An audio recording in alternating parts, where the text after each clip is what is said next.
Science Foundation. This is one of them that was awarded to Simmons College in Boston. My main focus for you today is what I consider to be the case example of the United States. And it's the first nationwide assessment of the use and effectiveness of wildlife crossings. It was basically funded by the National Academy of Sciences through the Research Transportation Board. And so far, it's the only national guide that has addressed these things on a countrywide basis. We put this project together from an RFP, a request for proposal. And in it, it asks for some guidelines on a web-based situation for the selection, the configuration, what these things would look like, the location of wildlife crossings, not only where you locate them, but how far apart you might set them, and the monitoring and evaluation, as well as the maintenance of those structures. So we assembled a team. There were folks from Canada, from Ottawa, and British Columbia, as well as from Wisconsin. That included engineers, planners, ecologists, and we got together to try to figure out how are we going to accomplish this sort of work. The other point that I want to make is that a lot of these sites that I showed you before that look at rural ecology are sites that are set up for ecologists. Our specific charge was to make sure that our site was set up for engineers as well as the ecologists. Wildlife ecologists are not going to solve the problems without partnering with, policy people, planners, road engineers. Well, there are actually two sites for this decision guide. One of them we maintain at Utah State. And I put the emphasis on maintain because as part of this presentation a little longer, I'll make the case that if you maintain it, don't even bother to start it. So we basically maintain one of the sites at Utah State. And we have transferred the essence of the site to the American Association of State-Owned Highway and Transportation Officials, known by the acronym AASHTO.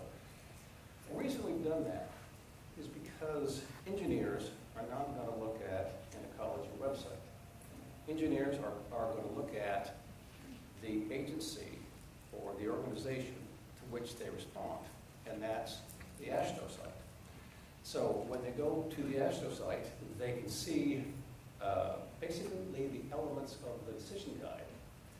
But there are two differences there, and we provided a link back to our site, and I'll show you what that means. This is what the AASHTO site looks like, and it's the site that engineers would access. But there are two parts of it in here, and one of them is down, if you look down where this arrow is, it's called search engine. It's over here.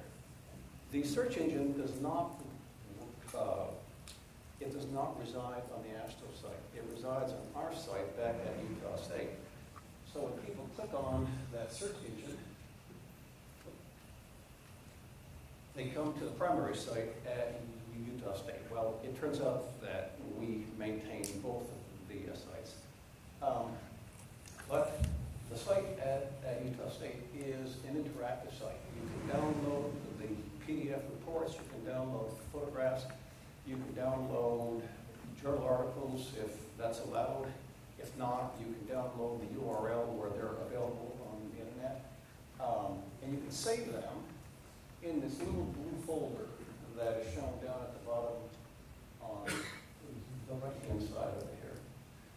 And so that if you spend some time going through that site, and it's relatively complicated, and I'll show you what the elements are. If you spend some time going through that site, you can save the elements that you want in the blue folder and retrieve them at the end of your session.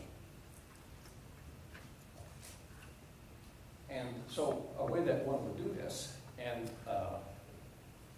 they would do this by going to the search engine. This is what the search engine page looks like, and I'm just going to bring up a little thing up here. One can search by state, or you can search by some sort of keyword. All I've done is to put in the word Utah, and there's something like 56 total listings that are in there that you can, well, I download either the full report or the URL where the reports are located. And one can do that for not only the United States, but also provinces across Canada. Okay, well, I want to spend a little bit of time just showing you what this decision tool involves.